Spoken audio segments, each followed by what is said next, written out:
வகுப்பு 4. கட்டுமானம், வீடுகள் எவ்வாறு கட்டப்படுகின்றன? பகுதி 2. வணக்கம் மாணவ செல்வங்களே, மீண்டும் வருக. முந்தைய அமர்வில் நீண்ட காலத்திற்கு முன்பு மண், மூங்கில், பனை ஓலைகள் மற்றும் மரம் போன்ற எளிய பொருட்களை பயன்படுத்தி வீடுகள் கட்டப்பட்டன என்பதை அறிந்தோம். கிராமங்கள், நகரங்கள் மற்றும் மலைப்பாங்கான அல்லது மழை பெய்யும் இடங்கள் போன்ற பல்வேறு இடங்களில் உள்ள பல்வேறு வகையான வீடுகளை பற்றியும் அறிந்தோம். இன்று நவீன பொருட்கள் மற்றும் கருவிகளை பயன்படுத்தி வீடுகள் தயாரிக்கப்படுகின்றன. இப்போது 4ஆம் வகுப்பு சுற்றுச்சூழல் அறிவியலிலிருந்து வீடுகள், கட்டுமானம், சுகாதாரம் என்ற தலைப்பிலிருந்து இந்த வீடுகள் எவ்வாறு கட்டப்பட்டுள்ளன என்பதை பார்ப்போம். கற்றுக்கொள்வீர்கள். இந்த அமர்வின் முடிவில் உங்களால் வீடுகள் எவ்வாறு கட்டப்படுகின்றன என்பதை புரிந்து கொள்வீர்கள். செங்கற்கள் எவ்வாறு தயாரிக்கப்படுகின்றன என்பதையும் அறிவீர்கள். கட்டுமானத்தில் ஈடுபட்டுள்ள பொருட்கள் மற்றும் நபர்களை அடையாளம் காண்பீர்கள். முக்கிய வார்த்தைகள்: வீடு கட்டுதல், ஒரு வீட்டை கட்டுவதற்கான படிப்படியான செயல்முறை. குடியிருப்புகள், ஒரு பெரிய கட்டிடத்திற்குள் ஒரு வீடு.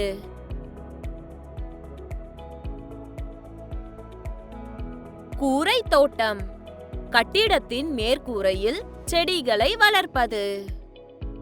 வீட்டு திட்டம், வீட்டின் வடிவமைப்பு அல்லது வரைபடம்.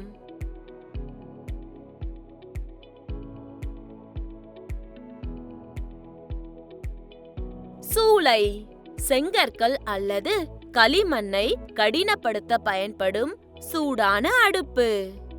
சூரிய மின் தகடுகள், சூரிய ஒளியை பயன்படுத்தி மின்சாரத்தை உற்பத்தி செய்யும் சாதனம். கருத்து வரைபடத்தை கவனியுங்கள்.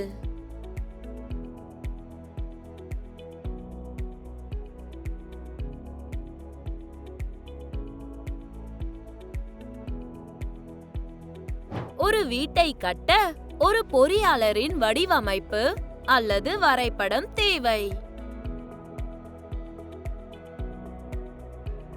இது திட்டமிடல் என்று அழைக்கப்படுகிறது. செங்கல், சிமெண்ட், மணல், ஜல்லி, இரும்பு கம்பிகள், டைல்ஸ், மார்பிள் கற்கள் போன்ற பொருட்கள் தேவை. வேலையாட்களும் தேவை. கற்றுக்கொள்வோம். செங்கற்கள் எவ்வாறு தயாரிக்கப்படுகின்றன? முதலில் களிமண் தரையிலிருந்து சேகரிக்கப்படுகிறது. பின்னர் சாம்பல் மற்றும் தண்ணீர் களிமண்ணுடன் கலக்கப்படுகிறது. அதன் பிறகு கால்நடைகள் கலவையை மென்மையாக்க அதன் மீது நடக்கின்றன. மென்மையான சேறு செங்கல் வடிவ அச்சுகளில் அழுத்தப்படுகிறது.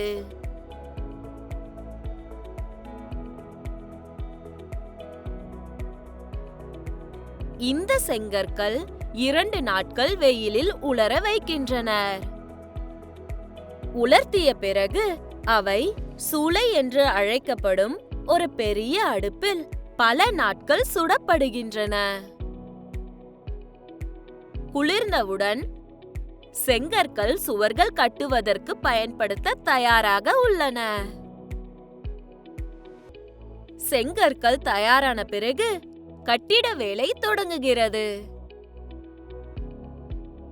பல திறமையானவர்கள் இந்த செயல்பாட்டில் உதவுகிறார்கள். வீடு கட்டும் மக்களை சந்திப்போம்.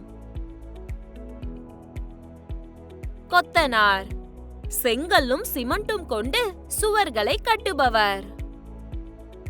தச்சர்கள், கதவுகள், ஜன்னல்கள் மற்றும் தளபாடங்கள் செய்பவர்.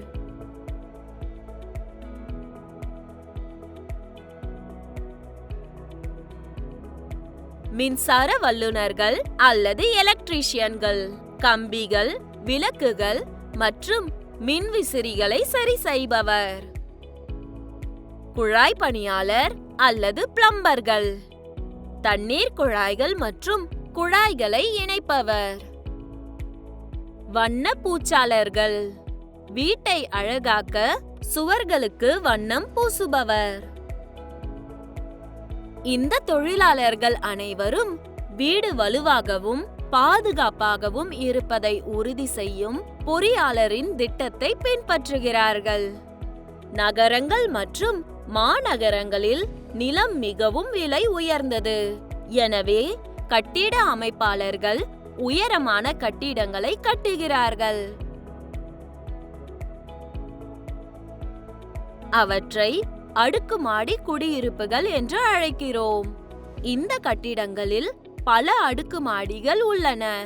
மேலும் ஒவ்வொரு குடும்பமும் ஒரு குடியிருப்பில் வசிக்கின்றன. அத்தகைய பெரிய கட்டிடங்களை கட்ட தொழிலாளர்கள் கிரேன்கள், மின் தூக்கிகள் மற்றும் பிற பெரிய இயந்திரங்களை பயன்படுத்துகின்றனர்.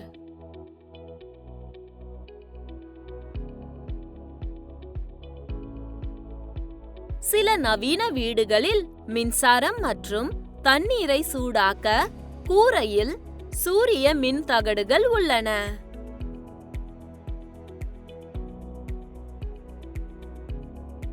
சூரிய மின் தகடுகள் சூரிய ஒளியை பயன்படுத்தி மின்சாரம் தயாரிக்கும் சாதனங்கள்.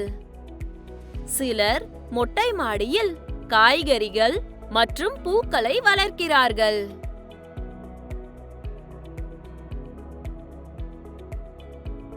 இதை கூரை தோட்டம் என்று அழைப்பார்கள். வீடு பெரியதாக இருந்தாலும் சிறியதாக இருந்தாலும் அதை கட்டுவதற்கு நல்ல பொருட்கள், திட்டமிடல் மற்றும் குழுப்பணி தேவை. எனவே குழந்தைகளே, ஒரு வீடு எவ்வாறு கட்டப்படுகிறது என்பதை இன்று நாம் கற்றுக்கொண்டோம்.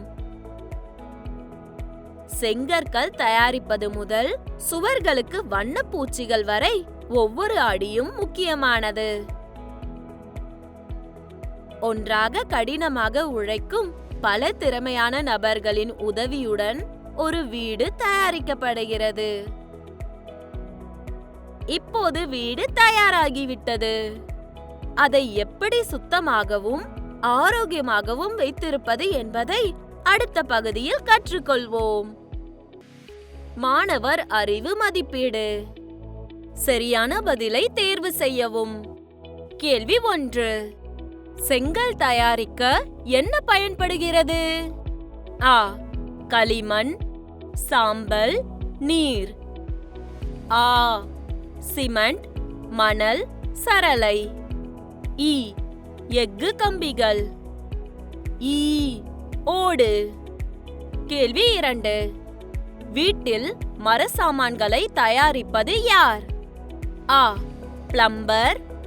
ஆ. எலக்ட்ரிஷியன். இ. தச்சர். ஈ. வண்ணப்பூச்சாளர். கேள்வி 3. இந்த இயந்திரங்களில் எது உயரமான கட்டிடங்களை கட்ட உதவுகிறது? ஆ. கிரேன். ஆ. மின் விசிறி. இ. குழாய். ஈ. கதவு. கேள்வி 4. கூரை தோட்டம் என்றால் என்ன? ஆ. விளையாடுவதற்கான இடம். ஆ. கூரையில் காய்கறிகள் மற்றும் பூக்களை வளர்ப்பது. இ. ஒரு பெரிய பால்கனி. ஈ. ஒரு சேமிப்பு பகுதி. சரியா தவறா என்று கண்டுபிடிக்கவும். கேள்வி 1. கொத்தனார்கள் கதவுகளையும் ஜன்னல்களையும் செய்கிறார்கள். சரி அல்லது தவறு? கேள்வி 2. நவீன வீடுகளில் மின்சாரம் மற்றும் தண்ணீரை சூடாக்க சூரிய மின் தகடுகள் பயன்படுத்தப்படுகின்றன. சரி அல்லது தவறு? கேள்வி 3. செங்கற்கள் அடுப்பில் உலர்த்தப்படுகின்றன, ஆனால் சுடப்படுவதில்லை. சரி அல்லது தவறு? கோடிட்ட இடங்களை நிரப்பவும். கேள்வி 1. செங்கற்களை உருவாக்க களிமண், டேஷ் மற்றும் டேஷ் ஆகியவற்றை ஒன்றாக கலக்கிறோம். கேள்வி 2. டேஷ் வீட்டின் சுவர்களை கட்டுகிறது. கேள்வி 3. அடுக்குமாடி குடியிருப்புகளில் பல குடும்பங்கள் டேஷ் வாழ்கின்றன. தொழிலாளியை அவர்களின் வேலையுடன் பொருத்துங்கள். பின்வரும் கேள்விகளுக்கு பதிலளிக்கவும். கேள்வி 1. ஒரு வீட்டை கட்டுவதற்கு பயன்படுத்தப்படும் முக்கிய பொருட்கள் யாவை? கேள்வி 2. உயரமான கட்டிடங்களை கட்ட பயன்படுத்தப்படும் 2 இயந்திரங்களை குறிப்பிடவும். கேள்வி 3. வலுவான வீட்டை கட்டுவதற்கு நல்ல பொருட்கள் மற்றும் திறமையான வேலையாட்களை வைத்திருப்பது ஏன் முக்கியம்? கேள்வி 4. உங்கள் பகுதியில் என்ன வகையான வீடுகள் உள்ளன? கேள்வி 5. வீடு கட்டுவதில் யார் அனைவரும் பங்கேற்கிறார்கள்? அவர்கள் என்னவென்று அழைக்கப்படுகிறார்கள்? கேள்வி 6. பலருக்கு ஏன் இன்னும் சொந்த வீடு இல்லை? கேள்வி 7. மக்கள் ஏன் அடுக்குமாடி குடியிருப்புகளை கட்டுகிறார்கள்? அடுக்குமாடி குடியிருப்புகளின் பயன்கள் என்ன? கேள்வி கருதுகோள். ஸ்ரீதர் சமீபத்தில் தனது விரைவுந்தில் இந்தியாவில் சுற்றுப்பயணம் மேற்கொண்டார். நம் நாட்டில் உள்ள பல்வேறு வகையான வீடுகளை பற்றி அறிய நீங்கள் என்ன கேள்விகளை கேட்பீர்கள்? பில்லால் வீடு கட்ட விரும்புகிறார். அவர் கொத்தனாரிடம் என்ன கேள்விகளை கேட்கலாம்? சோதனைகள், கள அவதானிப்புகள். அரசாங்கத்தின் உதவியுடன் கட்டப்பட்ட எந்த வீட்டையும் கவனித்து அட்டவணையை விவரங்களுடன் நிரப்பவும். அடித்தளத்தின் உயரம் டேஷ் அடி. அறைகளின் எண்ணிக்கை டேஷ். தண்ணீர் கிடைக்கிறது அல்லது கிடைக்கவில்லை. கழிப்பறை கிடைக்கிறது அல்லது கிடைக்கவில்லை. சுற்றுச்சுவர் கிடைக்கிறது அல்லது கிடைக்கவில்லை. சிந்தியுங்கள். கேள்வி 1. குடியிருப்பு ஏன் தேவை? அவற்றின் பயன்கள் என்ன? கேள்வி 2. அடுக்குமாடி குடியிருப்புகள் எப்படி இவ்வளவு உயரத்தில் கட்டப்பட்டுள்ளன? கேள்வி 3. இவ்வளவு உயரத்திற்கு பொருள் எவ்வாறு கொண்டு செல்லப்படுகிறது? கேள்வி 4. டியூப்ளக்ஸ் வீட்டிற்கும் கட்டிடத்திற்கும் என்ன வித்தியாசம்? கேள்வி 5. கூரை தோட்டம் என்றால் என்ன? அது ஏன் வளர்க்கப்படுகிறது? கேள்வி 6. அடுக்குமாடி குடியிருப்புகள் மற்றும் சுயதீன வீடுகளை வேறுபடுத்துங்கள். கேள்வி 7. மக்கள் ஏன் கதவுகள் மற்றும் ஜன்னல்களுக்கு மரத்திற்கு பதிலாக வேறு பொருட்களை பயன்படுத்த தொடங்கியுள்ளனர்? கீழே கொடுக்கப்பட்டுள்ள படங்களில் செங்கல் தயாரிப்பில் உள்ள பல்வேறு நிலைகளை எழுதுங்கள். உயிரியல் பன்முகத்தன்மைக்கான பாராட்டு, மதிப்புகள் மற்றும் விழிப்புணர்வு. பல தொழிலாளர்கள் வீடு கட்டும் முயற்சிகளில் ஈடுபட்டுள்ளனர். கட்டுமான தொழிலாளர்களின் வேலையை எப்படி பாராட்டுகிறீர்கள்? உங்கள் கிராமத்தில் அல்லது நகரத்தில் யாருடைய வீடு அழகாக இருக்கிறது? ஏன்? காரணங்களை எழுதுங்கள்.